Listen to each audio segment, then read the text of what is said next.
Yeah, so having, by this point, fastidiously kind of lambasted Kant and the phenomenologists as his key theoretical nemeses, the rest of Land's early writings trace another post-Kantian tradition that Land calls libidinal materialism, a tradition whose adherents seize upon death as the ultimate transcendental horizon from whence to critique anthropomorphizations of reality. Now, according to the portrait that Land provides in his book, The Thirst for Annihilation, libidinal materialism is characterized by four key traits. So, firstly, libidinal materialism enacts what Land calls a dehumanization of nature by eliding the transcendental ego in favour of impersonal energies and forces. Secondly, libidinal materialism implies a ruthless fatalism, according to which our intentions and actions have no power to alter the world, which is completely indifferent to our desires, values, wants, and needs. Thirdly, it's defined by the absence of all moralizing, to the extent that the fatalism, the second part, renders our moral values and ethical acts superfluous and meaningless. And finally, libidinal materialists harbour a profound contempt for commonplace opinions, and especially for the rather narcissistic belief that our concerns have any sway over the world.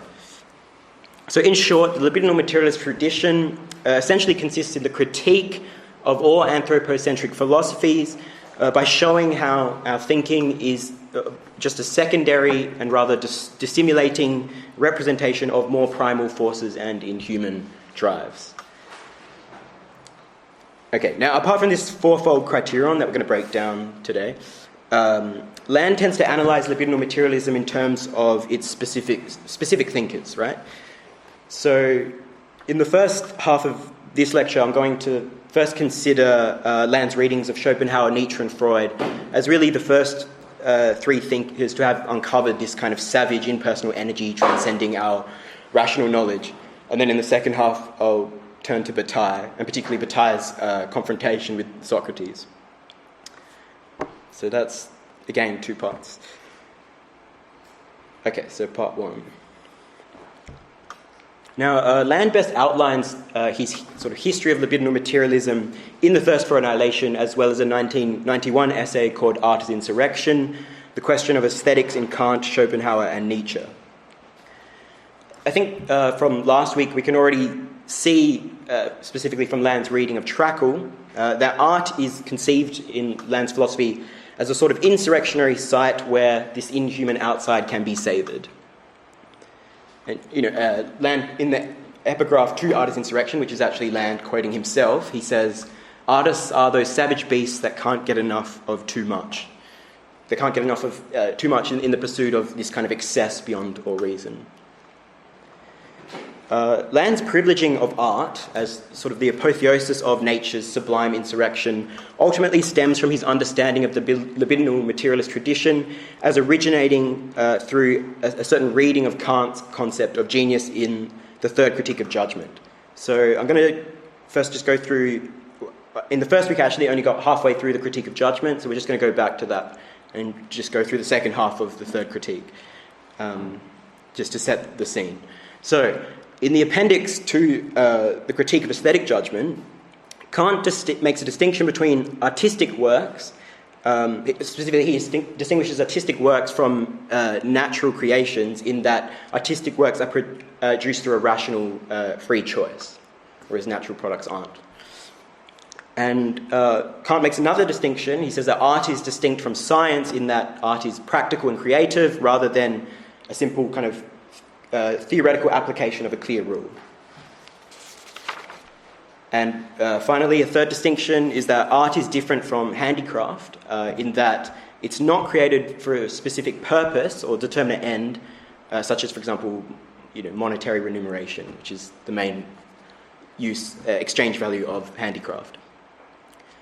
So the bottom line of all these distinctions is that here, as with the aesthetic judgments we looked at in the first week, fine art is a product stemming from some kind of indeterminate concept or unknown end which evokes delight. Now, since fine art is not produced through the application of some determinate end in mind, it must come from another source. And this other source is what Kant calls genius. He calls genius the innate mental aptitude through which nature gives the rule to art. And therein lies why Kant insists that genius cannot be learnt or taught.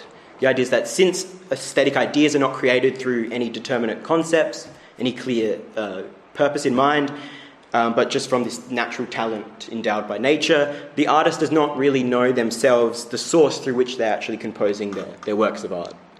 So Kant says, where an author owes a product to his genius, he does not himself know how the ideas for it have entered into his head, nor has he it in his power to invent the like at pleasure or methodologically and communicate the same to others.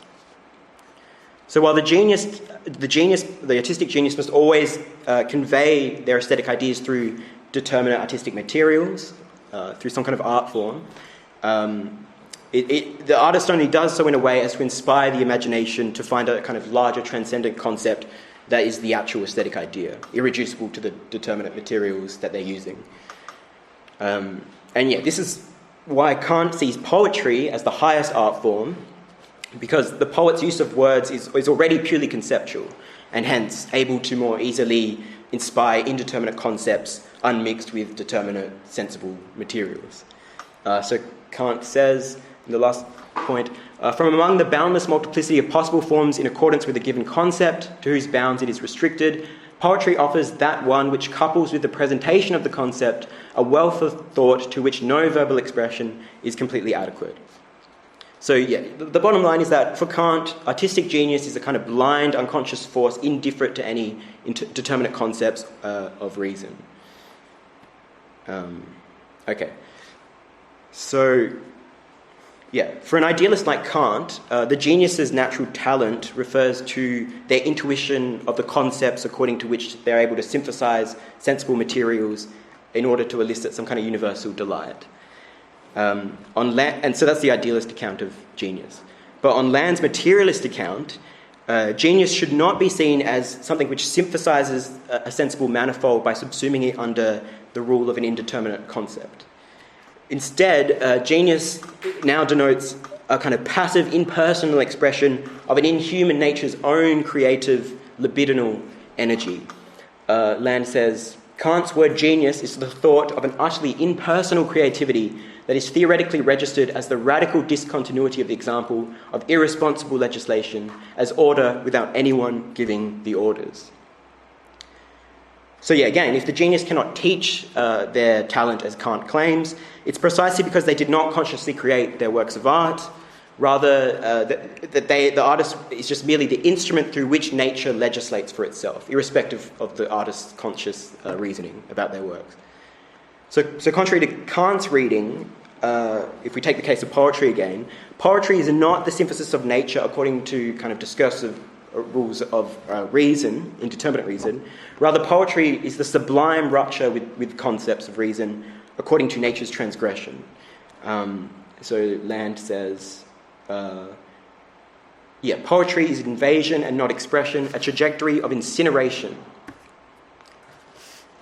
So great poetry is not beautiful in the Kantian sense that it mediates a sensible manifold through some kind of common sense, or sensus communis, as we saw in the first week. On the contrary, poetry is actually hideous because it marks a cut in communication that cannot be assimilated into the sameness of the self, the transcendental subject. So Land goes on, true poetry is hideous because it is base communication in contrast to pseudo-communicative discourse. Words are passages leading into and through lost mazes and not edifications.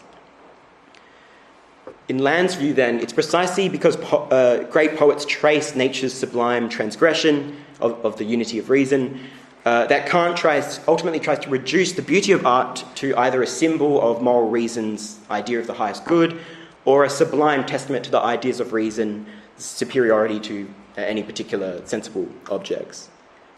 So contrary to Kant's, again, transcendental idealist reading of genius as speaking to this sensus communis, these grand ideas of reason, Land's transcendental materialist reading envisions genius as a kind of unconscious disruption of reason which emanates from a sublime nature's incongruous laws. So in the last point, Land says, it is no doubt comforting to speak of the genius as if impersonal creative energy were commensurable with the order of autonomous individuality governed by reason, but it does not belong to a psychological lexicon. Far more appropriate is the language of seismic upheaval, inundation, disease, the onslaught of raw energy from without. One is a genius only in the sense that one is a syphilitic, in the sense that one is violently problematized by a ferocious exteriority.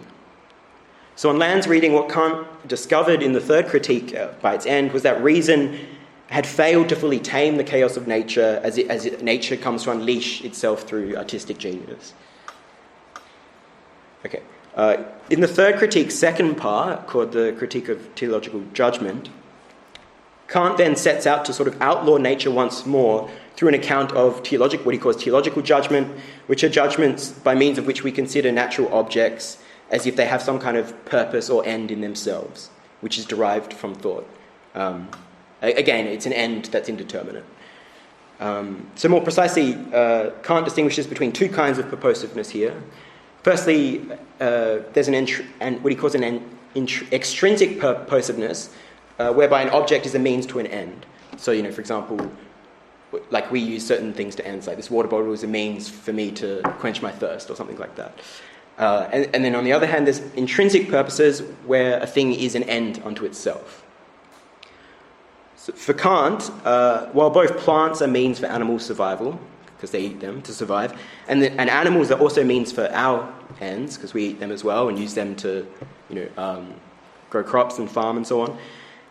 While all these other kind of organisms are means to at least our end, only humans harbour this intrinsic purposiveness, insofar as we are an end unto ourselves.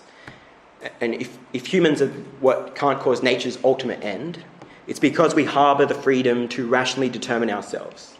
So we're able to determine what our end is. And in particular, Kant notes that our freedom permits us to strive after the moral law, the highest good, which is, again, the highest end imaginable.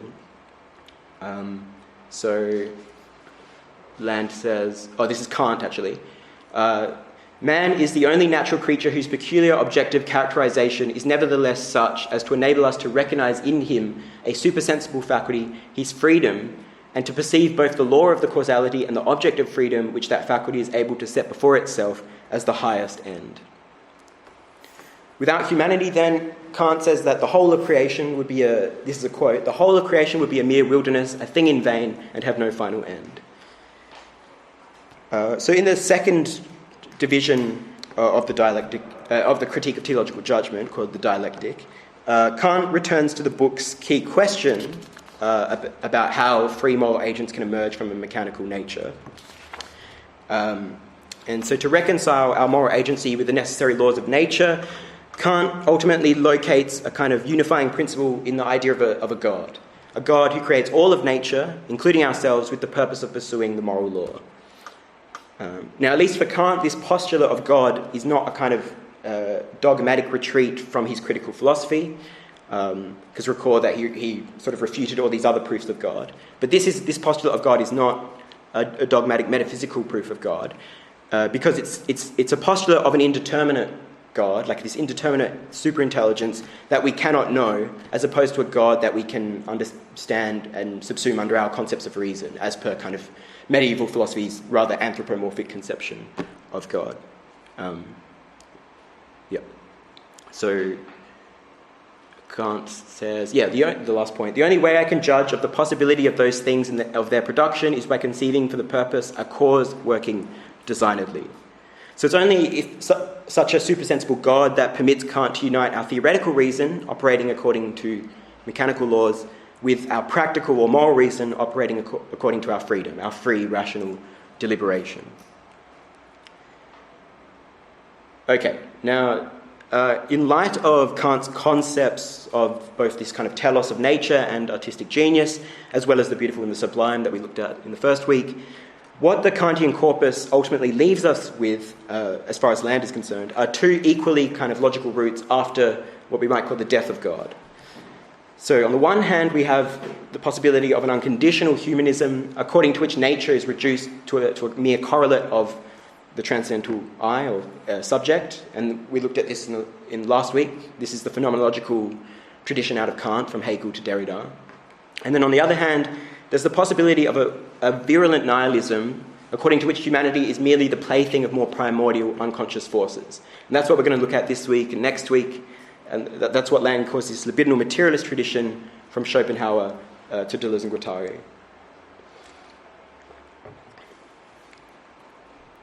Okay, so Land's materialist reading of genius as nature's shattering of the mirror of reason harks back to Schopenhauer's reading of Kant, a reading which is really the founding gesture of libidinal materialism. Okay, so Schopenhauer begins his 2-volume magnum opus, The World as Will and Representation, by taking off from Kant's transcendental distinction between appearances for us and things in themselves, phenomena and noumena. Schopenhauer says, Kant's greatest merit is the distinction of the phenomenon from the thing in itself, based on the proof that between things and us there always stands the intellect. So clearly, Schopenhauer has no time for Hegel and other German idealists, or what Schopenhauer calls, these are his words, the notorious sophists of the post-Kantian period. He has no time to them, to the extent that he sees all of these German idealists as conflating the real with the ideal, in a way which recapitulates dogmatic metaphysics under the mistaken belief that we can have direct access to the thing in itself through the concepts of reason. So in the first of 4 books that make up The World as Will and Representation, Schopenhauer instead explains, as per Kant, that the entire world as we know it is merely a representation of it such as it appears to us through the categories of understanding and the concepts of reason. In particular, Schopenhauer explains that the seemingly external world is determined by the pure forms of space and time, which differentiate things into individual things and multiplicities and differences, as well as causality as the key kind of category of how we organise the multiplicity of things in space and time. So that's all just straight out of the first critique of Kant. So in the second book, Schopenhauer argues that none of the natural sciences, which depend on causal relations in space and time, none of them can therefore grasp what the world is like beyond the phenomena of possible experience. And even the seemingly immediate knowledge of our own body is we actually only have knowledge of our own body as an external object in space and time, and so we're not accessing even our own bodies in themselves. But nonetheless, Schopenhauer persists that along with our representations of outward things, we also have this kind of inner sense or feeling of will as the driving motor of our body's actions. Now, given Schopenhauer argues that the will is not empirically observable, we don't see it anywhere, and it's therefore not mediated through the forms of space and time, the will must be what our body is like in itself. So Schopenhauer says, willing is the one thing known to us immediately, and not given to us merely in the representation, or else is. Here, therefore, lies the datum alone capable of becoming the key to everything else, or, as I have said, the only narrow gateway to truth. And Schopenhauer even goes so far as to argue that the will is nothing other than not just the noumenal ground of our own individual bodies, but it's actually the noumenal ground of all representations, everything. And this is because if the will is separate from phenomena, it's not subject to space and time, it's also not subject to individuation and plurality, which is only generated through the forms of space and time. So Schopenhauer says, we have called time and space the individuating principle, because only through them and in them is plurality of the homogeneous possible. This plurality, however, does not concern the will as thing in itself, but only its phenomena. The will is present, whole, and undivided. So whereas Kant's notion of will aligns it to a kind of duty to reason's unconditional law, Schopenhauer here is affirming what Land calls a non-agentic will, which is anterior to the concepts of reason that it actually generates or grounds. So Land says, rather than thinking willing as the movement by which conceptually articulate decision is realised in nature, Schopenhauer understands the appearance of rational decisions as a derivative consequence of pre-intellectual and ultimately pre-personal, even pre-organic willing. So it's precisely this notion of an impersonal, unconscious will irreducible to phenomena that Land is going to seize upon as not an imperfect but nonetheless inaugurating gesture in this libidinal materialist strand of post-Kantian philosophy. Okay. Actually, yeah. So given Schopenhauer goes on that our will is whole and undivided, it's undifferentiated, all individual representations can only be what he calls different grades, objectifications or ideas of this one and the same primal will expressing itself through us as well as animals, plants and even inorganic matter. Animals, for instance, express the will in the form of their instincts to pursue certain activities. Schopenhauer gives the example of a spider which seems to will a cobweb without realizing, actually consciously knowing what it's doing. Plants also seem to react to environmental stimuli as if they were feeling pleasure or pain. Obviously, they're not conscious. The way that a plant seems to sort of strive for sunlight, even the force of gravity for Schopenhauer seems to will things to it, and magnetic forces seem to repel and attract things to it, again, as if willing or repulsing them. And in particular, Schopenhauer argues that even humanity's own kind of higher faculties of reason and morality and so on are just secondary byproducts of this pre-individual will. Whereas Kant reifies reason as the arbiter of all phenomena, Schopenhauer demotes reason to just one arbitrary instrument among many others of a more primordial and impersonal will's endless striving.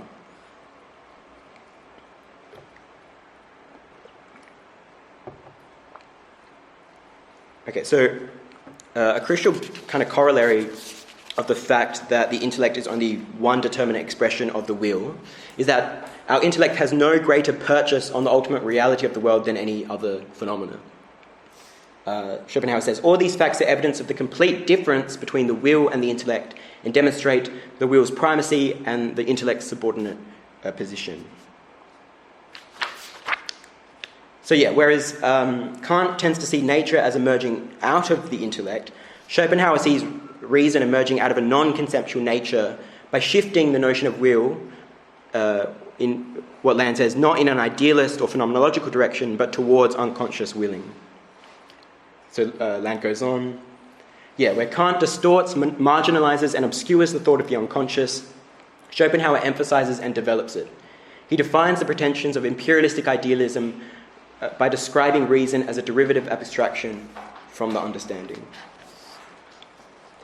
Again, the idea is that rather than bracket nature by reducing the objects to the transcendental subject's own self-positing in a kind of further landlocking upon the Kantian island of reason, as the phenomenological tradition did last week, what Schopenhauer is doing is he's regionalizing or parochializing the subject as just a mere plaything of a blind, more primal puppet master, the will. So in this way, Schopenhauer, for Land, becomes the first true metaphysician, in the sense that he neither renounces the search for the absolute, for the thing in itself, but he doesn't also misrecognize the absolute for something made in our own image.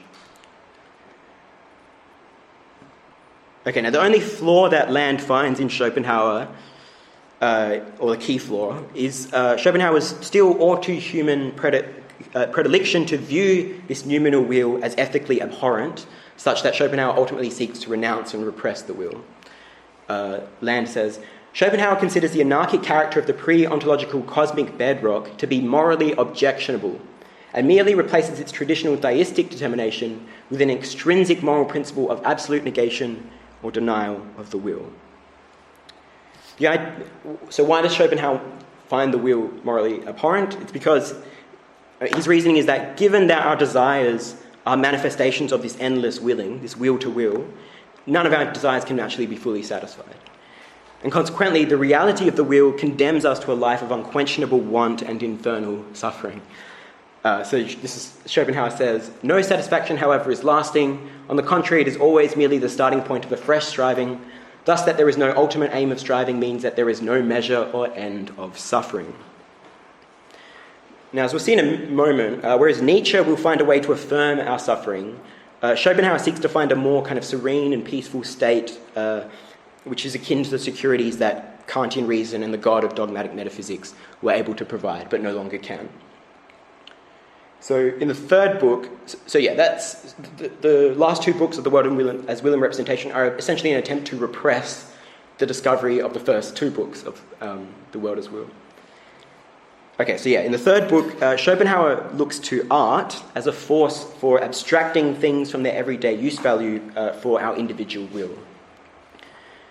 So his key example is that in still life paintings of fruits and other vegetables and so on, typically if we're in a sort of aesthetic contemplative state, we do not desire to eat, say an apple in a still life painting. Rather, we look at these foods in a disinterested way, such as for their symbolic moral meaning or their formal shape and colour, whatever is the case. So artistic works for a life kind of modelled on aesthetics then, or aesthetic contemplation for Schopenhauer, would renounce the striving after our individual desires as being in vain. That's when we're in an aesthetic state of contemplation, we're no longer seeking to fulfill our individual interests, like, can I eat this apple or whatever? It's we're actually, it puts us in a state that actually, where the ego kind of dissolves away.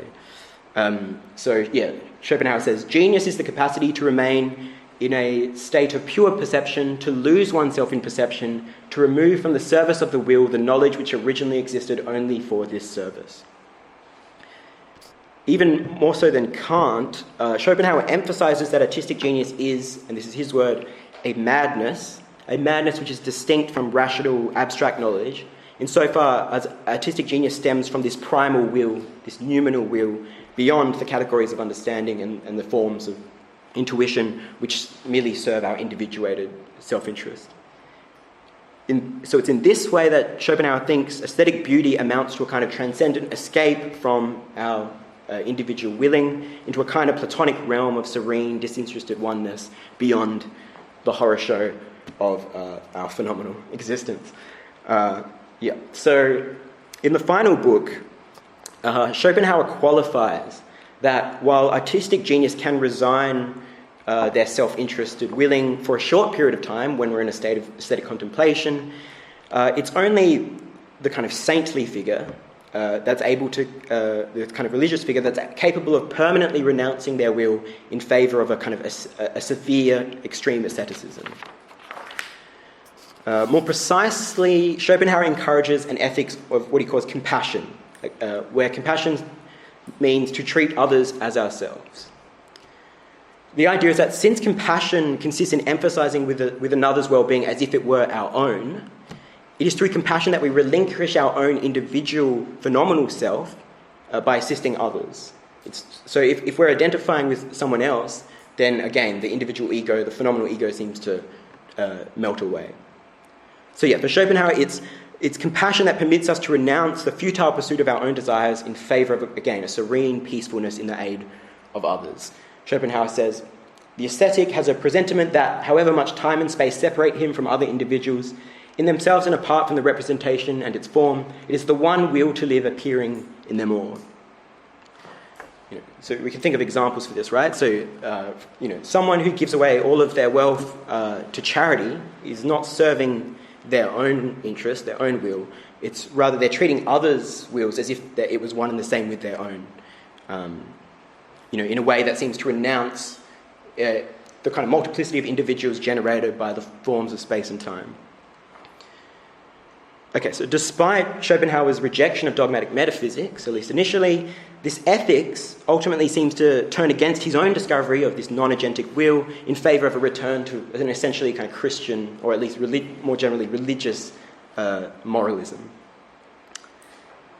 I think there's a sense in which this renunciation of the individual will is actually still profoundly nihilistic, to the extent that it literally involves dissolving ourselves into a greater inhuman will. Schopenhauer directly advocates that the highest ethical ideal is voluntary starvation. He says this. So it's still, in some sense, profoundly nihilistic, but Schopenhauer only kind of enters into this nihilistic pact with the will so as to precisely deny the will and the infernal pain and misery that it reaps. Okay, now, although Schopenhauer ultimately advocates disinterested aesthetic beauty as a kind of loophole out of the world of endless suffering, Land notes that Schopenhauer also identifies another kind of beauty, a second kind of beauty, which, as a notorious misogynist, is exemplified by the female body for Schopenhauer. Particularly in a chapter in the last book called The Metaphysics of Sexual Love, Schopenhauer identifies another kind of beauty that does not lead us to disavow the will, as per aesthetic beauty, but actually gets us to affirm the will ever further. And Schopenhauer is here speaking of romantic love, passion. A romantic love that for him is rooted in the sexual impulse to affirm the will to live through breeding new generations of life. Given the history of misery and conflict that the search for romantic beauty has reaped upon humankind, in Schopenhauer's view, this kind of beauty can only be seen as obliging us to descend ever further into an endless striving rather than renounce it as per aesthetic beauty. So this is Schopenhauer's description of this romantic beauty. He says, every day it brews and hatches the worst and most perplexing quarrels and disputes, destroys the most valuable relationships, and breaks the strongest bonds. It demands the sacrifice sometimes of life or health, sometimes of wealth, position, and happiness. It appears on the whole as a malevolent demon, striving to pervert, to confuse, and to overthrow everything. So while Schopenhauer's aesthetic beauty would have us spurn the brute fact of the will in favour of some kind of peaceful serenity, Land suggests that we pursue this feminine, what Schopenhauer characterises as feminine beauty, as it leads ever deeper into the inferno of willing. Land says, there is also another troubling, enticing, arousing, and captivating type of beauty. Nietzsche will come to say that it is the only one, the beauty that is exemplified in post-Hellenic Western history, at least, in the female body. The anagogic disinterestedness of resignation is echoed and parodied by an indifference to ego interest that leads in a quite opposite direction, deeper into the inferno of willing. It's precisely the deeper willing of this second kind of beauty that Land sees Nietzsche as radicalizing in a way which maintains Schopenhauer's metaphysics of the will, but without Schopenhauer's renunciation of the truth of our suffering. So we move to Nietzsche now. In The Thirst for Annihilation, Art is Insurrection, and a 1995 essay called Shamanic Nietzsche, Land argues that Nietzsche inherits Schopenhauer's energetic unconscious to the point of what Land calls an extreme anti-humanism. In Nietzsche's first published book, The Birth of Tragedy, which is absolutely drenched with Schopenhauerian pathos, Nietzsche argues that the history of tragic art and culture more generally is grounded upon a kind of conflictual choreography between a dark Dionysian drive to intoxicate, transgress, destroy, and create, which expresses nature's true chaos, and also another Apolline drive to fixate, conserve, fetishize, stabilize, and secure in a way which buries our heads in the sands for fear of the world's true horror. So I think clearly the Dionysian drive is one and the same with Schopenhauer's primordial will to endless striving, for which Apolline reason is just one contingent byproduct. So Nietzsche says, excess revealed itself as the truth, contradiction, bliss born of pain, spoke of itself from out of the heart of nature. Thus, wherever the Dionysiac broke through, the Apolline was suspended and annulled. So according to Nietzsche, it was the ancient Greeks who best understood and embraced this Dionysian necessity of life's infernal suffering. And this is why the Greeks' predominant art form was oral folk songs, in which words were subordinated to music, which Nietzsche, like Schopenhauer, sees as a more kind of, as the will's highest artistic form beyond a more kind of conceptual poetry, or, based on Kant's understanding of poetry. So the Greeks' Dionysian art particularly reached its apotheosis through tragedy's musical chorus. With the musical chorus in Greek tragedy always disclosing the finitude of human reason before the fate that nature has destined us without our say or permission. So as Land 2 sees it, tragedy depicts a kind of radical alterity's rupture with the law of the polis, be it through, for example, Oedipus's downfall at the hands of the Sphinx, or Prometheus's eternal punishment by the gods for disobeying them. Land says, desire is delivered upon the order of representation in a delirious collective affirmation of insurgent alterity, nature, impulses, oracular insight, woman, barbarism, Asia. Greek tragedy is the last instance of the Occident being radically permeable to its outside. Ultimately, however, Nietzsche goes on to argue in The Birth of Tragedy that the late Greek tragedy reconceived the horrors that befell the tragic hero as a consequence of disobeying the Apolline law of order and reason. So Nietzsche says, as an ethical divinity, Apollo demands measure from all who belong to him. So the idea is that whereas tragedy initially emerged as an affirmation and even perverse delight in our suffering, it ended as the moral imperative to avoid straying outside the walls of the city of God into the wilderness. Okay, now late tragedy's resubordination of Dionysian music to kind of Apolline reason is, for Nietzsche, exemplified by the ascendancy of Plato's philosophical dialogues in ancient Greece. In fact, for both Land and as for Nietzsche, Socrates marked essentially a new solipsism that projected Apolline values about what is good, true, and beautiful onto the cosmos in a way which repressed nature's tragic Dionysian ground. Yes, so Land says, the Socratic death of tragedy is the beginning of the ethnic solipsism and imperialistic dogmatism that has characterized Western politics ever since, the brutal domestication process with which the repressive instance in man, reason, has afflicted the impersonal insurrectionary energies of creativity. And I'm sure as anyone who's at all familiar with Nietzsche will know, insofar as Nietzsche sees Christianity as what he calls a Platonism of the masses, Nietzsche, of course, equally condemns the subsequent Christian medieval philosophy after Plato for also retreating from this world of strife and suffering by concocting dreamscapes where human values purportedly still hold sway over the world. So for Nietzsche, Christianity is nothing other than a kind of base anthropomorphization of the cosmos, such that it comes to conform to our moral values. Nietzsche says in his last work, it is the height of psychological mendaciousness in man to frame, according to his own petty standard of what seems good, wise, powerful, valuable, a being that is an origin and an in itself.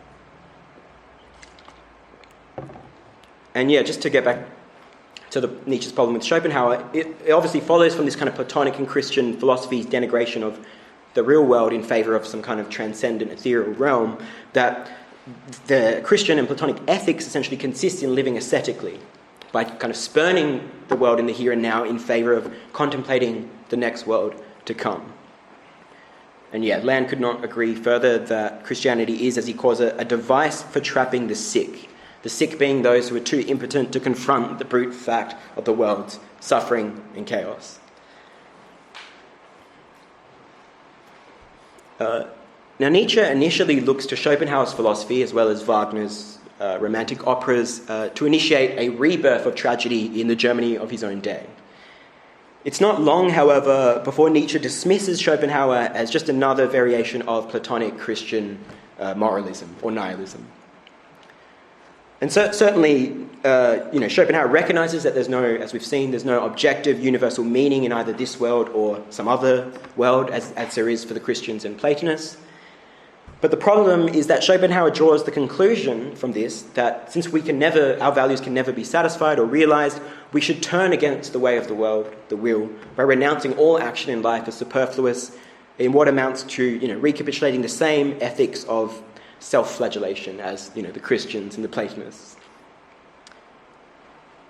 And I think this is what Nietzsche is hinting at when he condemns self-proclaimed atheists like Schopenhauer as actually still secretly God-fearing.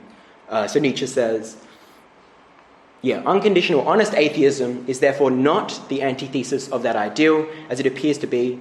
It is rather only one of the latest phases of its evolution, one of its terminal forms and inner consequences. So this is ultimately why Nietzsche just takes Schopenhauer as a stepping stone to a still higher philosophy, namely because Schopenhauer fails to see that the death of God does not so much annihilate all meaning as it shows how all meaning is contingently generated by way of this primordial unconscious will, this endless striving, or what Nietzsche will come to term, after modifying it slightly, the will to power.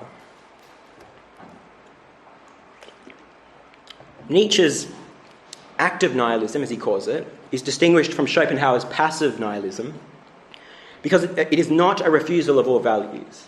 Rather, it is the more radical refusal to kind of constrain and delimit the constant creation and recreation of values atop the void of being. So, Land explains this quite well. He says, unlike the will to life, the will to power is not driven by the tendency to realise and sustain a potential. Its sole impetus is that of overcoming itself. It is in this sense that the will to power is creative desire without a prefigured destination or anticipatory perfection. Seen from the kind of perspective of the will to power, all meaning and values in life, and even in life itself, are just sort of fragmentary moments in the becoming of this will's endless creative destruction. Again, Nietzsche's such a great writer that I'll just defer to him. He says, life, that is, continually shedding something that wants to die. Life, that is, being cruel and inexorable against anything that is growing weak and old in us, and not just in us. Life, therefore, means being devoid of respect for the dying, the wretched, the ages, always being a murderer. Yes, so certainly while humans are an expression of this will to power, as everything is, the will is also utterly indifferent to our concerns insofar as it only creates us as what Nietzsche calls a bridge to go beyond us and not a purpose, an end in itself. For Nietzsche, someone who would be able to rejoice in their own suffering and even death would no longer be a human, but rather an overman, the Übermensch. He says, I teach you, the overman, human being is something that must be overcome. By affirming the will's endless striving to the extreme point of accepting and even embracing gleefully our own destruction, Land argues that Nietzsche surpasses Schopenhauer's residual humanist morality to achieve the highest articulation of these kind of libidinal deathscapes that this libidinal materialist tradition traces. Land says, in the last point, Nietzsche no longer considered the sufferings of the self to be a serious objection to the basic cosmic processes that underpinned it. Life is thought of as a means in the service of an unconscious, trans-individual creative energy. Mankind as a whole is nothing but a resource for creation, a dissolving slag to be expended in the generation of something more beautiful than itself. If Land spends much more time on Nietzsche than either Schopenhauer or Freud, it's precisely because he sees Nietzsche as really the first thinker to not just have drank, but to have gleefully drunk from this kind of poison chalice of an annihilating ecstasy beyond all reason, order, and understanding, and even basic human decency. To the point where he was literally driven insane, right? To the point where he had more sympathy for the dark beasts, for horses, than for his fellow humans. In his kind of middle and particularly the later works, Nietzsche encapsulates his virulent act of nihilism through the notorious doctrine of the eternal return. Fittingly expressed at first through the mouthpiece of a demon, the eternal return contends that our life shall forever recur exactly as it is over and over again. Nietzsche, or rather the demon, says, the eternal hourglass of existence is turned over again and again, and you with it, speck of dust. Speck of dust, I think, is the most important clause in this quote, as we'll see in a moment. On Land's reading, the eternal return reveals that all our hopes for a redemption and progress are in vain when seen from what he calls this nihilism of recurrence. The idea is that since all of life's suffering and contingency recur again and again without any salvation, or achieved purpose at the end of the process that would make sense of all of our suffering, life and all our values are rendered meaningless. Nietzsche also says it like this. He says, the total character of the world, by contrast, is for all eternity chaos, not in the sense of a lack of necessity, but a lack of order, organisation, form, beauty, wisdom, and whatever else our aesthetic anthropomorphisms accord. In no way do our aesthetics and moral judgments apply to it. So it's Nietzsche's reduction of humanity to a speck of dust, as this kind of eternal hourglass of existence is turned over and over again. It's this which prompts Land to champion Nietzsche as what he calls the greatest of all anti-humanist writers, whose writings attest to the most powerful eruption of impersonality in the Occidental world since it was rotted by the blight of the Nazarene. Okay.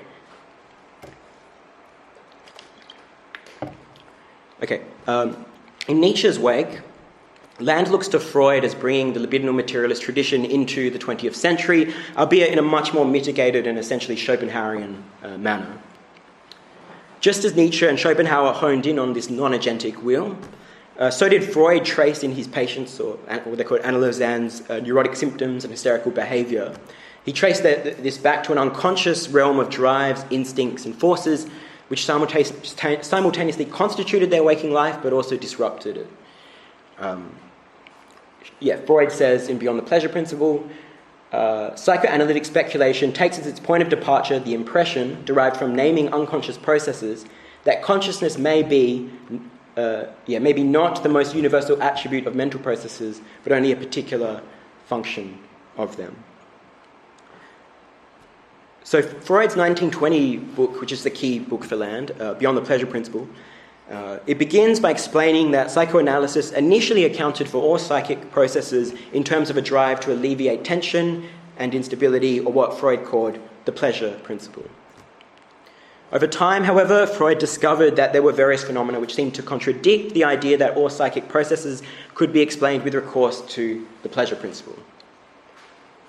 Freud gives several examples of how the pleasure principle is undermined, particularly case studies of soldiers who seem to harbour a compulsion to repeatedly dream about their traumatic wartime experiences, even though you would expect them to precisely repress them. And as per Nietzsche, Freud also gives the example of the way we seem to enjoy watching tragedies, even though they're full of misery and death. While previous aesthetic theories tended to see us as still making a gain in pleasure through our watching of tragedies, Freud proposes a new explanation of tragedy, in some ways a new aesthetic theory, that tragedy satisfies a different contrary drive, a drive to self-destruction and self-mortification. Freud says, "The form of play and imitation practiced by adults does not spare its spectators the most painful of experiences, for instance in the performance of tragedies, and yet may nonetheless be regarded by them as something supremely enjoyable. Some economically oriented aesthetic theory may wish to concern itself with these cases and situations where unpleasure leads ultimately to a gain in pleasure." Okay, so what Freud ultimately seeks to do in Beyond the Pleasure Principle is account for these phenomena which seem to contradict our own conscious ego's pleasure principle and the concepts of reason which serve that pleasure principle. Okay, To this end, Freud gives an account of how, it's a bit complex, but it's an account of how living organisms are formed in the first place when these living organisms' surfaces are bombarded by external stimuli which threaten to overwhelm and destroy their sense of self, their unit of matter. Consequently, the living organism develops a protective outer shell that only lets in lower levels of external stimuli into the inner part of the organism in strategically acceptable ways permitted by the sense organs. While the barrier of the senses protects the inside from external overstimulation, Freud notes that there's also an internal stimulation from within the organism itself. Although this stimulation largely supports the system's stabilization, it can also tend towards excessive energy. So again, an example here is that in traumatic situations where the protective shell is breached by an overwhelming external stimulus, again, wartime experiences. In these kind of traumatic situations, one response of the organism, Freud notes, can be to invest energy into the breach as a source of masochistic pleasure in order to cope with it, turning something that was seemingly going to overwhelm us and destroy us into a source of pleasure in order to cope with it. A kind of biological Stockholm syndrome, I guess.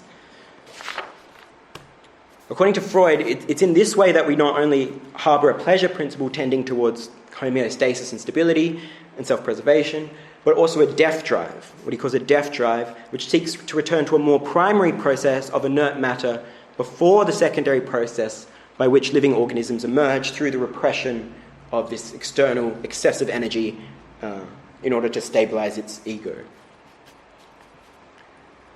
For Land, it is this unconscious death drive that marks the point where primal matter eviscerates our conscious ego in the form of traumatic encounters with the outside. Land says, "There is the quantitatively stable energy reservoir deployed by the psyche in the various investments constituting its objects of love, including the ego, And there is the general economy of traumatic fusion with alterity that floods the nervous system with potentially catastrophic quantities of alien excitation. It was Freud's recognition of this second economy and its role in the genesis of 1914 to 18 war neuroses, stemming largely from the effects of continuous and overwhelming artillery barrages, that was fundamental to the discovery of the death drive. As we can see, in Land's view, what Freud found in his analysans like the Wolfman and the Ratman that we looked at last week, was what he found was precisely the unconscious animality that civilization had for so long exiled outside the walls of the polis, in the name of God and then in the secular name of reason. Yeah, Land goes on. What exploded in the hysterics of Freud's patients was an irresistible volcanism of becoming inferior, whose petrified lava flows mapped out the aggressive character of the drive. Freud himself concludes beyond the pleasure principle by noting the similarity with Schopenhauer's idea of the will as an endless striving underlying all things, which persists even after the individual ego's death. Freud says, "We have unwittingly ended up in the philosophical domain of Schopenhauer, for whom, of course, death is the proper result of life, and hence its purpose." So in other words, we've unwittingly ended up in the philosophical domain of libidinal materialism.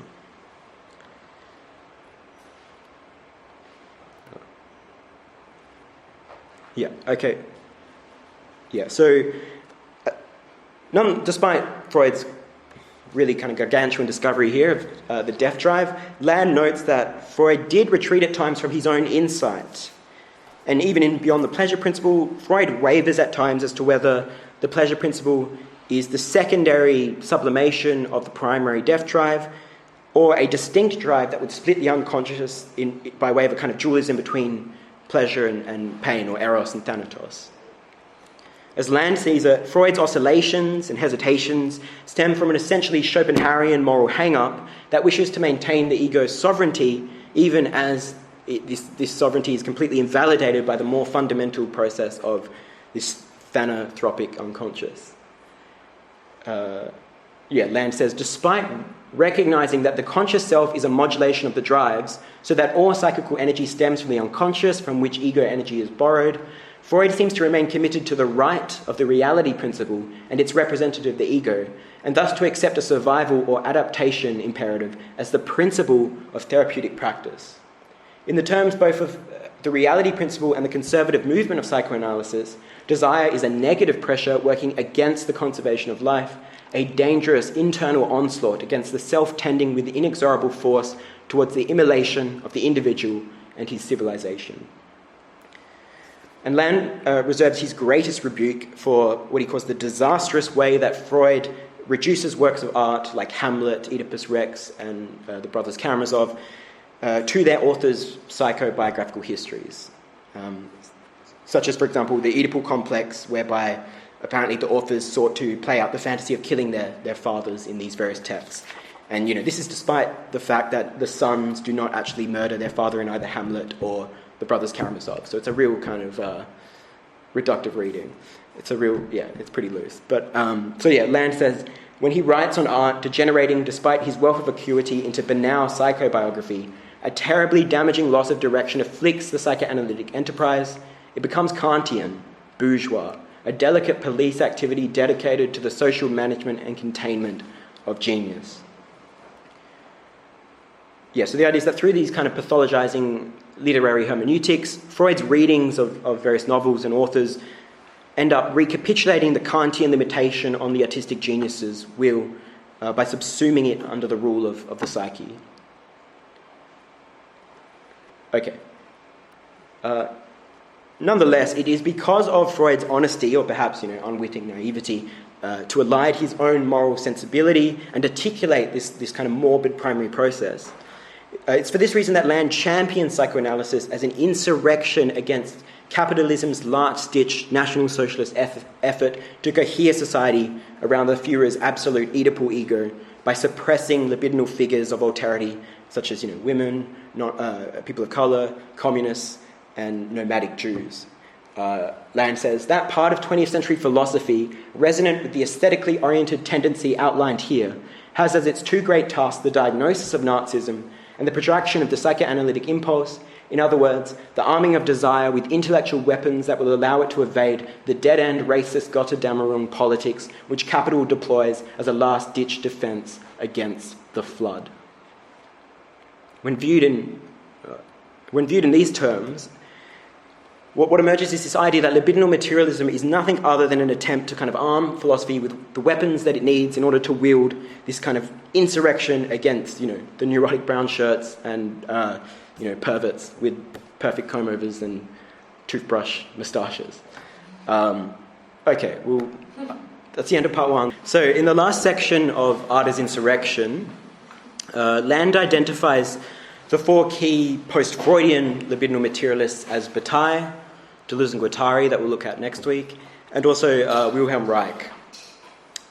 While Land never gets around to examining Reich in any detail, his writings during the early 90s focus on Bataille before moving on to Deleuze and Guattari. So, again, reserving discussion for Deleuze and Guattari for next week.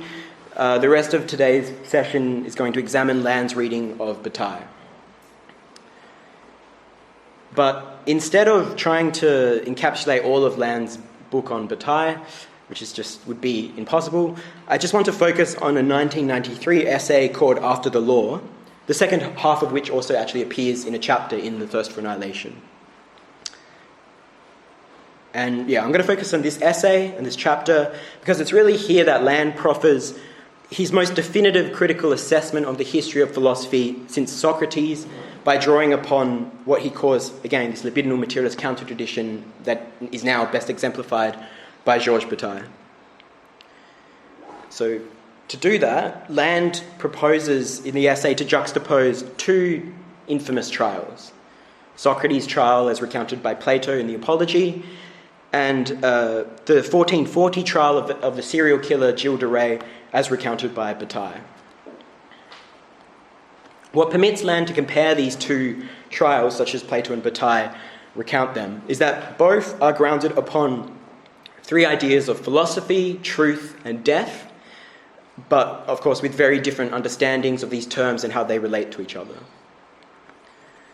But just to sort of anticipate, as we're going to see, whereas Socrates judges death as if it were commensurable with what human reason thinks of it, even though death should mark the complete annihilation of thought, Bataille's Gilles de Rais is going to savour death as this impersonal, libidinal force at the limits of rational judgment and human decency. So the claim that I'm making here really is that I think Land's essay here can be seen as pitting Socrates against Bataille in what the Middle Ages Germanic law called a trial by combat, in which the defendant emerges victorious by appealing to death as a higher tribunal than either the law of the polis or rational argumentation. So the claim is that Land is modelling philosophy on a trial by combat, a notion probably best more recently popularised by Game of Thrones. In that universe, this concept of the trial by combat still exists as a rather barbaric form of judicial judgment. Okay. Oh, wait, actually. Oh, yeah. So Land opens the essay by arguing that since at least Socrates, philosophy has sought to find the ultimate criterion from which absolute justice could be derived and dealt out. He says, philosophy has affirmed its vocation only insofar as it has fantasized a supreme tribunal, an ultimate court of appeal or ideal form of justice. Traditionally, philosophy had done this by judging all things as more or less good or bad with reference to a higher spiritual reality, be it being, God, or reason or mind.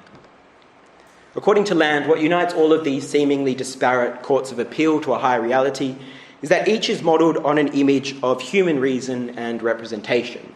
He says, appearances or cases are to be judged from the perspective of generic reason at a superior level of reality identified in the pre-modern period with an ideality whose final term is the intellect of God. Now, at first glance, Plato's Apology might seem to contradict Land's characterization of philosophy here, because the Apology actually depicts Socrates contesting the legitimacy of the law to act as the arbiter of all truth and value.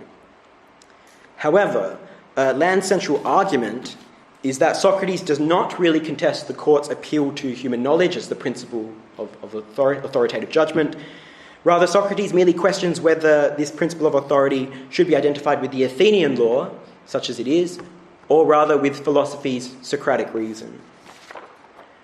So Land will argue rebellion is not Socratic, and the principle of authority or right to judge is never radically interrogated, only its source is in question. So in the first part of this essay, Land is going to provide a close reading of the Apology to show how Socrates remains complicit with the very ignorance of justice that he condemns the Athenian judges for lacking and subjugating to anthropic values and ideas. Okay. Now, the Apology sees Socrates brought before the court of Athens on 3 charges. Firstly, he is accused of corrupting the youth. Secondly, he's charged with the sophism of, as the judges say, busying himself with research into what's beneath the earth and in the heavens, and making the weaker argument the stronger, and teaching the same thing to others. In other words, sophism. And finally, he's accused of not believing in the gods the city believes in, but in other new divinities. To these charges, Socrates objects that he can hardly be called a sophist, since the Delphic oracle, representative of the gods, herself told Socrates' friend that there was no one wiser than Socrates. Socrates says his friend actually went to Delphi and had the face to ask the oracle whether anyone was wiser than I was, and the Pythia duly replied that there was no one wiser. So certainly Socrates claims to be surprised by the oracle's pronouncement that he is the wiser, since he himself is unsure of what true wisdom actually is. Nonetheless, it is the oracle's decree as to Socrates' sagacity that gives Socrates the gore to commence what he calls the divinely instigated interrogation of Athens' great experts, their great poets, craftsmen and statesmen, questioning them as to the nature of wisdom, only to end up chastising each of them for failing to recognise their own ignorance as the truly wise Socrates does. So this is how Socrates distinguishes his wisdom from the expert's supposed wisdom. He says, the expert thinks he knows something when he doesn't, whereas just as I don't know anything, so I don't think I do either, so I appear to be wiser. So it's Socrates' subversion of the great Athenian authorities in this way that encourages the rebellious youth of Athens to crowd around him and imitate his style of questioning, and it's this which incites the elders to bring Socrates before the court for corrupting the youth into undermining their sovereign right to rule. If Land thinks that Socrates is still complicit with the Athenian elders, even as he seemingly undermines them, it's because Socrates shares their belief that all actions and things are to be judged according to a certain human authority. While Socrates judges things according to his own reason instead of in conformity with the law of the polis, both principles of authority share the same status of being anthropic arbiters of all value and sense. Socrates initially betrays his enduring adherence to the principle of spirit, of Geist, except the spirit of reason rather than that of the law. He betrays this when he dismisses the judge's charge that he does not believe in the gods on the grounds that actually Socrates does still believe in the gods or in spiritual beings, just not the same ones that the judges believe in. He says, I teach the young to believe that there are gods of some sort, in which case I believe there are gods myself, so that I'm not a total atheist. I'm innocent on that score, just different ones, not the ones the city believes in. And even though Socrates starts out by professing his ignorance, he goes on to claim that he is possessed of a kind of divine voice which sagaciously sets him on the righteous path against the law. He says, some god or divinity intervenes with me, a sort of voice that comes to me, and when it comes, always discourages me from what I'm about to do, never encourages me. It's this that opposes my playing the statesman. So much for the humility of Socratic wisdom, right? For Socrates, judgments of what is just and true by appeal to the principle of human authority is not what is problematic about the charges brought against him. Rather, his accuser's mistake was to have identified this authority with the common law rather than the philosopher's reason, and even more particularly Socrates' reason.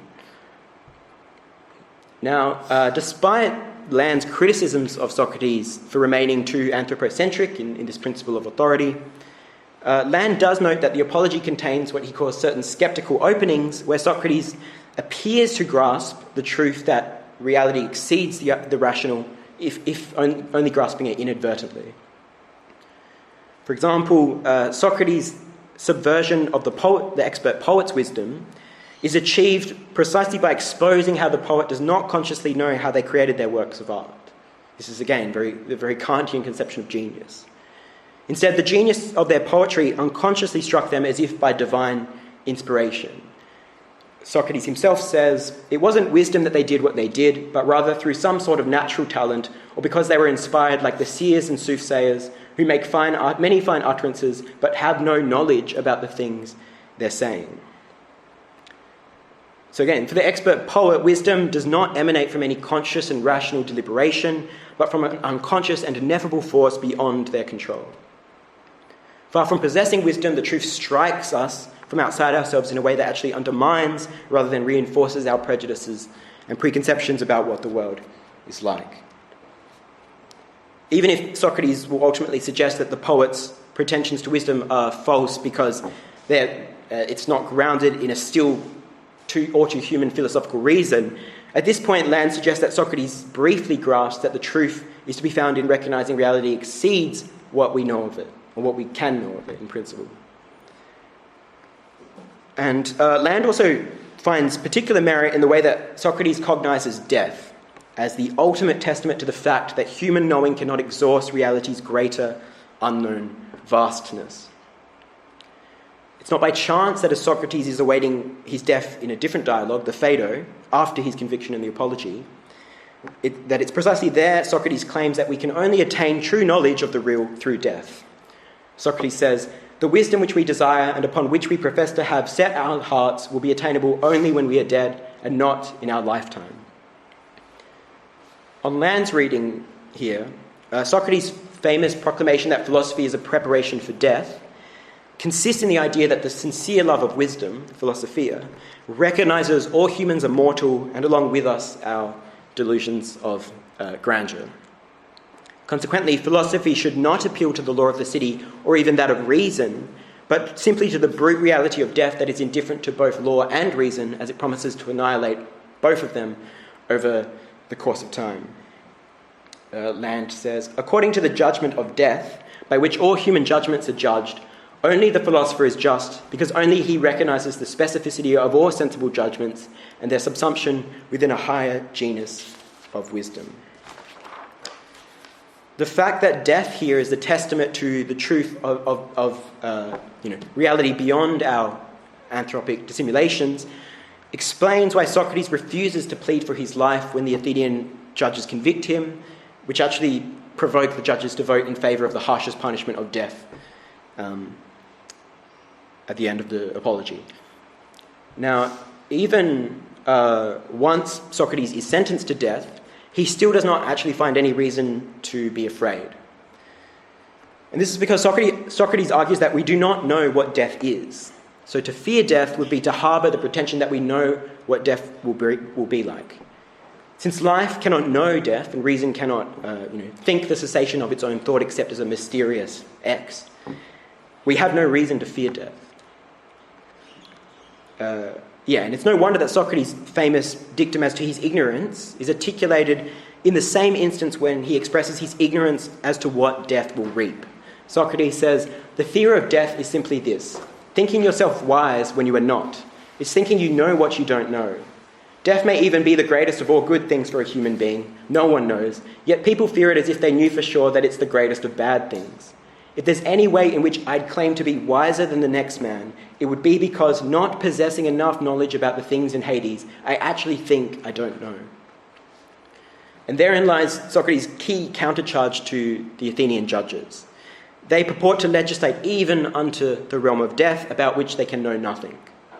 The idea is that the judge's primary mistake is not to have sentenced Socrates to death, but rather to have imagined that doing so would be a punishment, as if they knew that death would be something horrifying and odious. Again, in other words, the accuser's use of the death penalty as a punishment betrays their pretension to fully know what death will be like. And Land reformulates this. He says, the court is no more capable of judging death than judging Socrates, since it is in both cases ignorant as to its own ignorance. As Socrates interprets things, the Athenian court, having judged the punishment as incompetently as the defendant, accidentally rewards an innocent man rather than persecuting a guilty one. It's this kind of Socrates who questions whether death is a punishment because we don't know what it will bring, that Land latches onto as opening up the possibility of a true pursuit of wisdom by appropriating death as the transcendental horizon from whence to critique all anthropic projections of human values onto an unknowable, inhuman reality.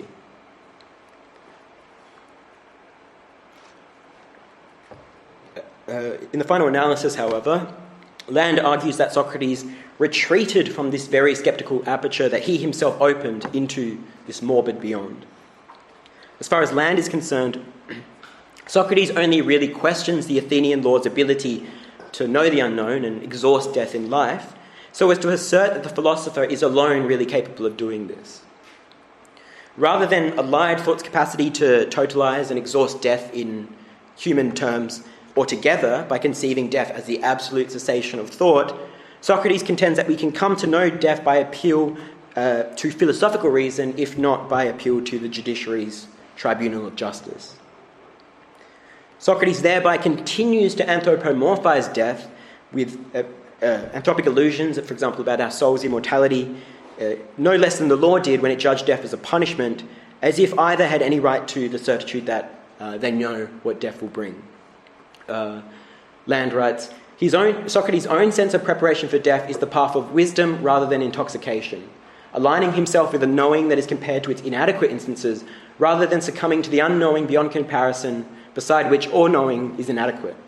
This is the edge of the unknown, but always there is the gesture of recuperation of knowing to judgment, to the tribunal, justice, and authority.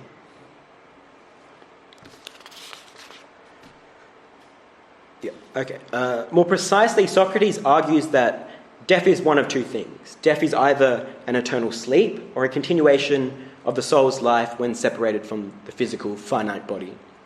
Socrates says, either the dead are nothing, as it were, and have no perception of anything, or else, as some people say, death is really a kind of change, a relocation of the soul from its residence here to another place. If death is like a sleep, Socrates goes on to argue, it will be what he calls a striking gain, since we will not be awake to feel any pain or bemoan the loss of our life in the first place. If death instead marks our soul's resurrection, we still do not need to fear death. In fact, on the contrary, we can even look forward to it as an opportunity to meet all the great deceased individuals of history that Socrates will get to debate with for a time. We know from other dialogues that Socrates more often than not favours this latter notion of death as the soul's resurrection or transmigration. According to Land, Socrates' doctrine of the soul's immortality in other dialogues is the particularly egregious repression of the reality of death by redefining death as its exact opposite, namely the eternal recurrence of the living and the already known. Land says, in the last point, the soul is the fantasy of a separation from death that persists in death, a kind of corporal telepresence by which the body projects its servile categories into the unknown. Even in the first scenario, in which death is conceived as an eternal slumber, Socrates is still reducing death to a correlate of what we imagine it to be. In both cases, then, Socrates represses death's unknowability by conflating it with the sameness of this life in the here and now. Again, Land says, the Socratic sophism runs, either one already knows death, since it is only the cessation of life, or death is a higher knowing. Death is either the extinction that makes it nothing except what life knows of it, or the immortality of the soul that preserves knowing in death as entry into knowledge of the ideas. The idea is that at the same time that Socrates questions the judge's ability to know death as a punishment, Socrates himself postulates the existence of either an eternal sleep or a heavenly afterlife that is not so different from the philosopher's present life, such as it already is. Again, Land says, if human wisdom has little or no value, where do the dogmatic assertions about God and his wisdom stem from? Why should they be trusted? Is not the figure of God indistinguishable from the claim that we know it is knowledge that matters, that the unknown is something we know, something we can populate with our feverish anthropomorphisms? The idea is that Socrates' ultimate kind of rationalization of death at the end of the Apology contradicts his initial critique of the judge's sentencing, since he proceeds to enact the very anthropomorphization that wielding death as a punishment also entailed.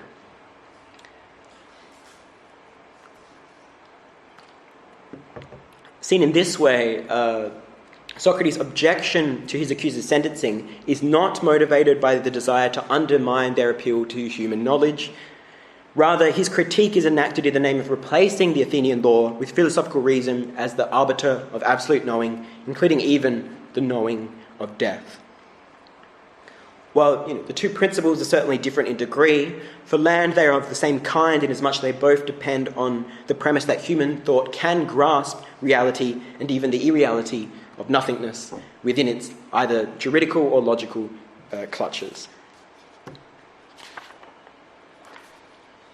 Land says, Socrates disrupts one trial in order to replace it with another, mocks human judgment in order to replace it with divine judgment, subverts sophistry in order to replace it with a higher sophistry, and disengages himself from this world only to bind himself more tightly to another.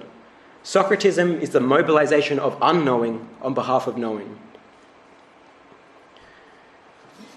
Again, instead of calling into question the legitimacy of the law's understanding of death as a punishment to open the way for a critique of anthropocentrism in general, Socrates merely sought a higher fortification of reason's sovereignty over all things, literally unto death.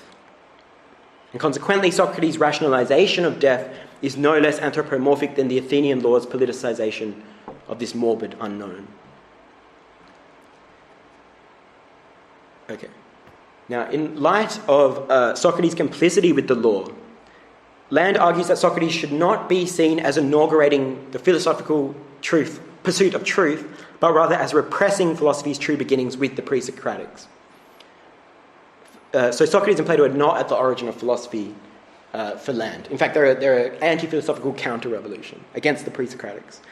With Thales, Anaximander, Anaximenes, and other pre-Socratics, philosophy first emerged by contesting ancient myths and religions' anthropomorphizations of the heavens, of the cosmos, in terms of human values of justice, harmony, reason, order, and beauty, and so on. Where primitive humans saw natural processes as governed by the same cosmic justice as social and psychological processes, the pre-Socratics broke with these parochial judgments in favour of a radical dehumanization of nature that upheld brute matter, be it fire, air, water, as the foundational principle of all things. For Land, even the very apologetical form of Plato's dialogues marks a betrayal of the pre-Socratic philosophy. Other pre-Socratics like Heraclitus and Parmenides explicitly opposed their philosophies to the commonplace opinion of the masses, and so they would never have tried to justify themselves or feel the need to defend their views before the people. Land says, it was precisely as an escape from the opinion of the people that philosophy emerged. To philosophize and to ignore popular opinion are scarcely differentiable. While Heraclitus and other pre-Socratics belittled the masses' primitive anthropocentric myths as absurd, Socrates engages in a dialogue that identifies truth with what is common to everyone's opinions. Socratic truth is to be dialectically discerned as that which everyone can rationally assent to in the space of reasons, rather than that which ruptures with reason altogether. Land says, philosophy becomes dialectical with Socrates, which is to say, justificatory, political, logical, plebeian. Truth is identified with irrefutability, evidentiality, and educated belief, beginning its long subsidence into the forms of human credence, as if its acceptability were in any way a criterion. Even if certain pre-Socratics like Anaximander sometimes spoke of a cosmic justice, Land suggests that this was only a metaphor for a sacred kind of justice that was beyond human control and hence radically indifferent to human conceptions of what is fair and right. Land says, if the pre-Socratics speak in terms of cosmic justification, as Anaximander already does, it is as a concession in order that the people will at least understand the surpassing of human judgment, if not that which it is surpassed. The harsh justice of fate is the ironization of human litigation and not its inflation to the absolute, or monotheism. So just to kind of explain that image there, on Land's reading, the idea is that Socrates is the sophist Trojan horse in that he purports to be a philosopher, only to wage a kind of counter-revolution against philosophy's true origins in going beyond anthropomorphic absurdities.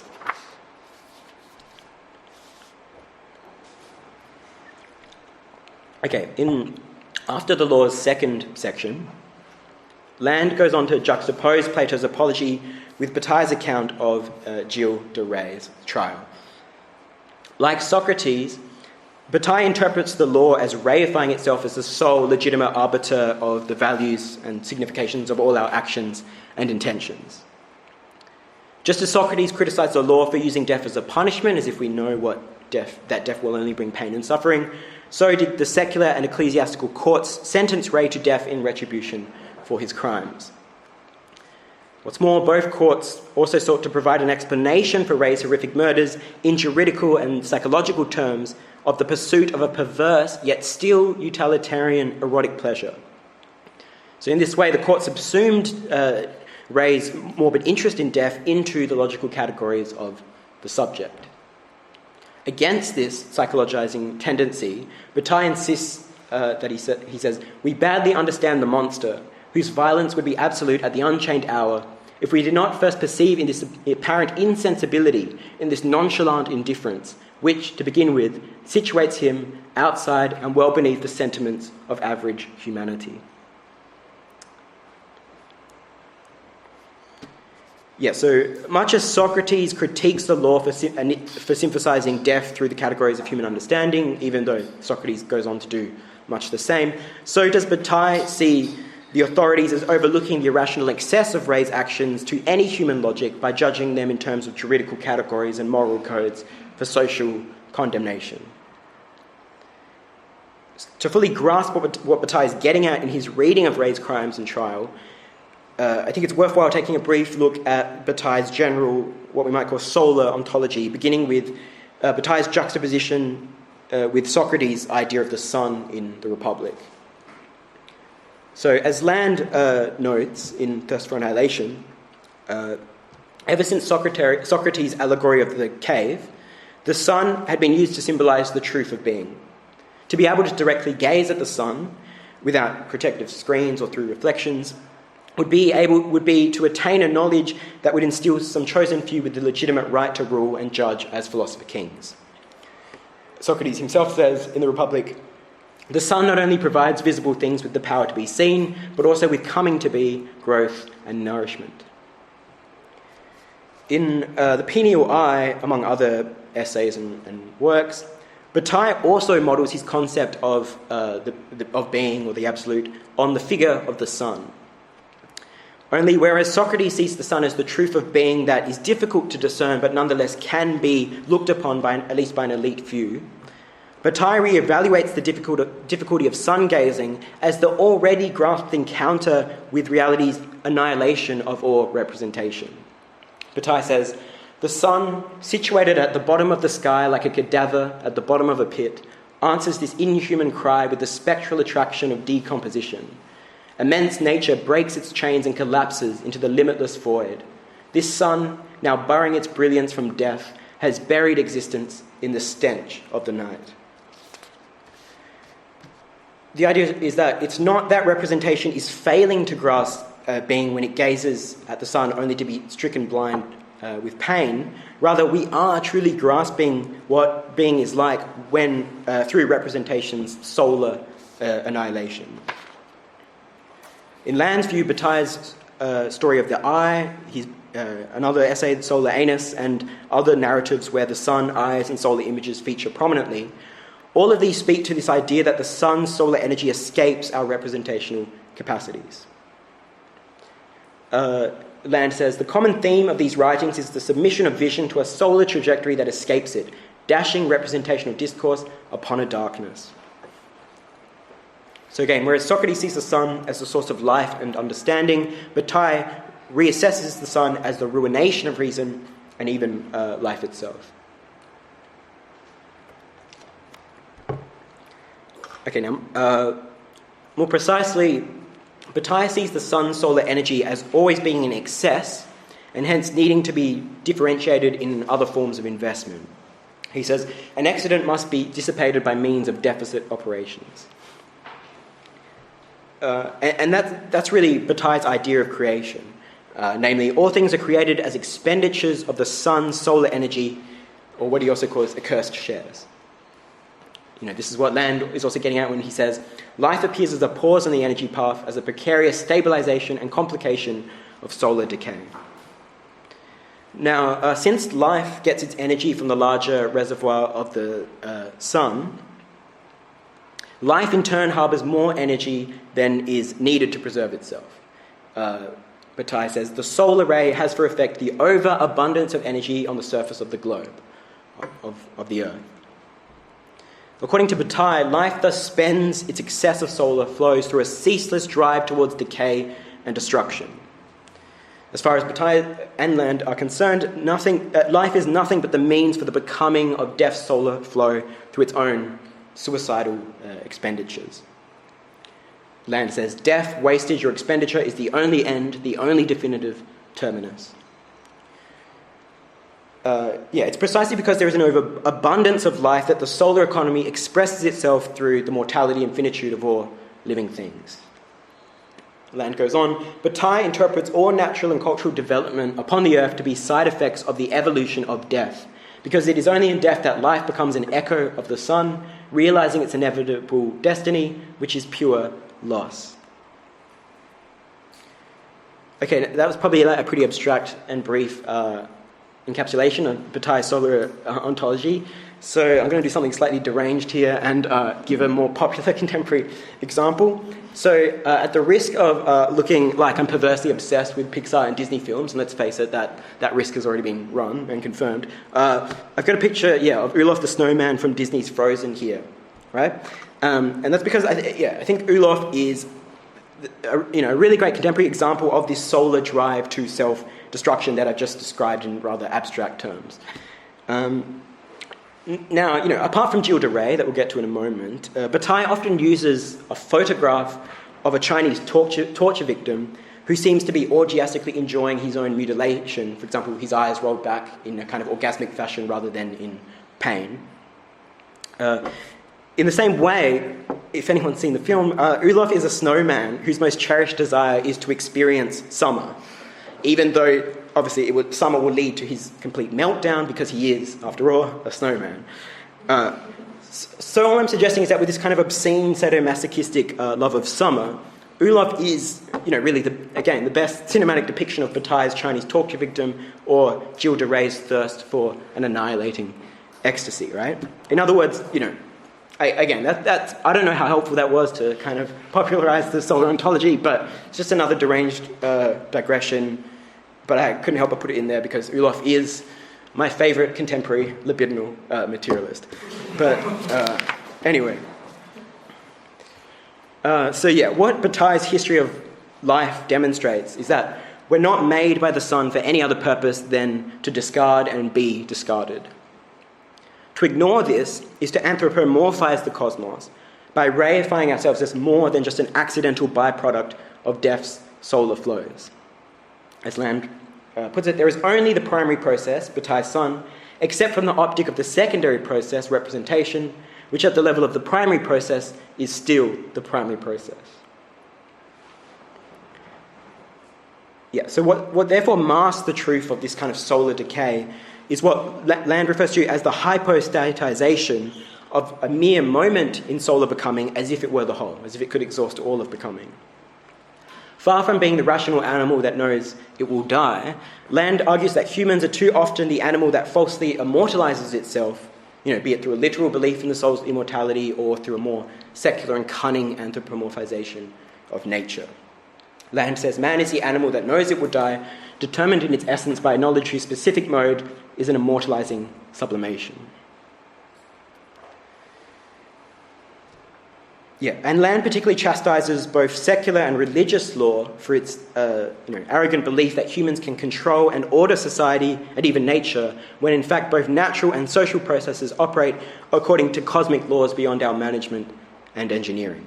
He says, politics is the last great sentimental indulgence of mankind, and it has never achieved anything except a deepened idiocy, more work, more repression, more pompous assholes demanding obedience. For Land, the law is absurd since it relies on the anthropocentric illusion that we are free to legislate over cosmic processes to our advantage. Again, few things approximate so closely to infinity as the humorous incommensurability between man and the sum of the universe. To span such a gulf within oneself is to live an idiocy. Really harsh, caustic terms here, right? If both Bataille and Land find the law problematic, it's because it exemplifies this deluded reification by, again, reifying a merely anthropic phenomenal moment for the whole of cosmic time.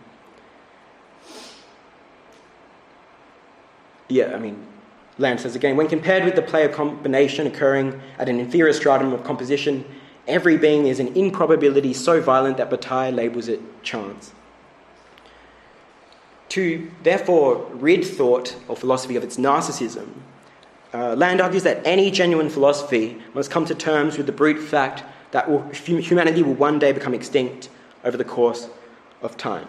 He says that humanity is fated to terminate is amongst the most basic thoughts and no more than the most elementary qualification for philosophy, since to think on behalf of one species is a miserable parochialism.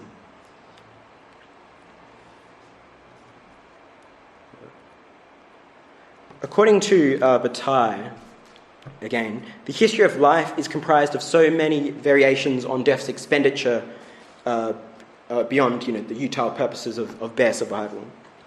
Or as Land puts it, when the silting up of energy upon the surface of the planet is interpreted by its complex consequences as rigid utility, a productivist civilization is initiated whose culture involves a history of ontology and a moral order. Predominant amongst the incendiary and epidemic gashes which contravene the interests of mankind are eroticism, base religion, inutile criminality, and war. We can see from this quote that war and crime are two chief sublimations of death's solar flows. So I think we can guess then that Bataille's interest in Gilles de Rais stems precisely from the way that Rais' crimes, really barbaric crimes, attested to death's general economy in transgression of the law's moral and utilitarian pronouncements.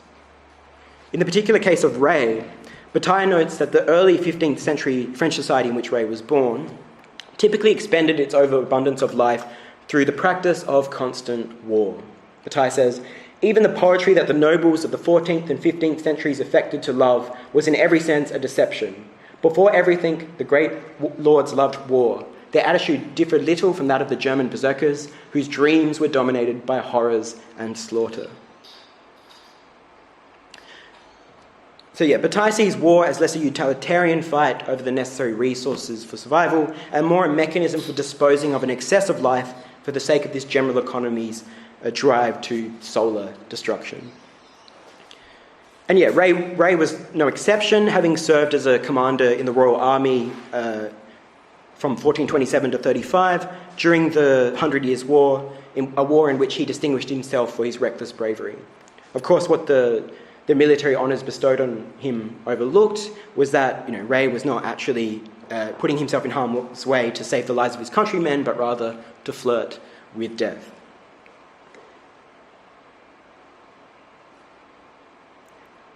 Land concludes this analysis of war. He says, Bataille locates war and industry within a general economy as the respective tendencies to useless and to productive expenditure. Far from being the Frankenstein monster of production, war has a solar genealogy. At the same time, Bataille notes that the Protestant Reformation rose to dominance during Rais' lifetime, only to prohibit transgressive instances in art, scientific experimentation, and, of course, the boudoir. This new puritanical ethic even extended to warfare as the scientific development of archery and pikes replaced heavy cavalry, leading to a new ethic of military discipline, according to which war should only serve utilitarian means of shoring up the defences of the city, of the polis, of the law. Bataille says the discipline, the rigorous directives, and the scientific commandment imprinted war with this essentially rational character. Through this rationalisation of warfare, Bataille argues that Rais was stripped of his means of expending life's solar surplus on the battlefield's altar of death.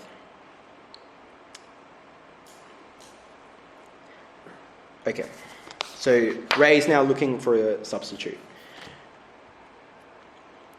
In Bataille's view, it's because of this rendering of war as useful that Ray withdrew from public view and began murdering adolescents, eventually reaching a frightening death toll of anywhere from 35 to 200 victims from 1432 to 1440.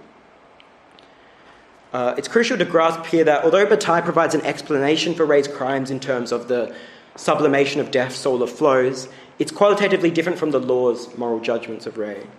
Whereas the law rationalizes Ray's crimes by tracing them back to, a psychosexual drive that is perfectly human and comprehensible, if obviously perverse, Bataille views his crimes as expressive of this solar economy's drive to dissolution beyond any concerns for order, stability, homeostasis, or even a perverse pleasure.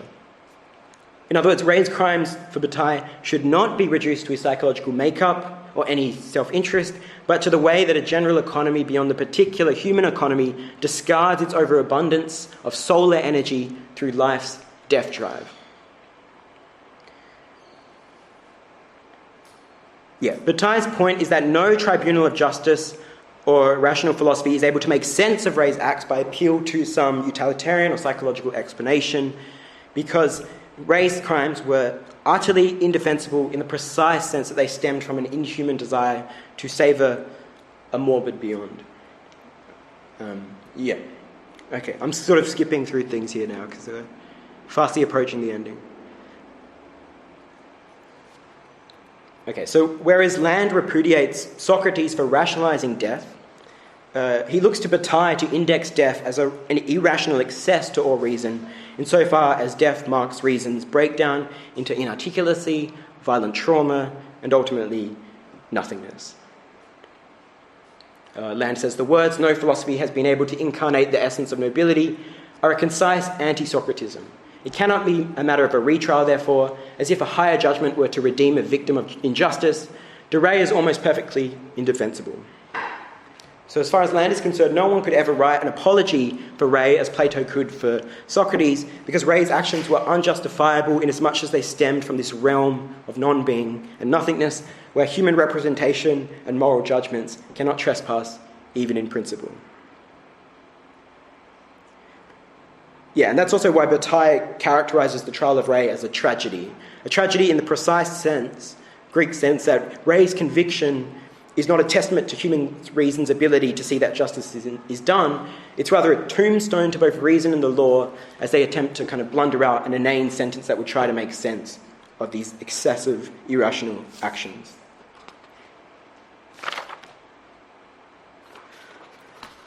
So if Land ultimately thinks that Bataille emerges victorious from this trial by combat he has staged with Socrates, it's because Bataille understands that it is death which marks the ultimate principle of authority, of judgment, as death incinerates all of our moral judgments and rationalizations into specks of dust. Conversely, Socrates subjugates death as a misdemeanor before our rational judgment, as if death were anything but indifferent to our moral values and ideas. Land concludes, transgression is, in the last quote, transgression is not a misdemeanor, even if this is the necessary form of the social interpretation. It is rather a solar barbarism, resonant with that of the berserkers and of all those who fathom an abysmal inhumanity on the battlefield, becoming derelicted conduits of the impossible. After the law, across the line of unknowing, where tribunals count for nothing, Socrates is silent and accusation is dissolved into the sun.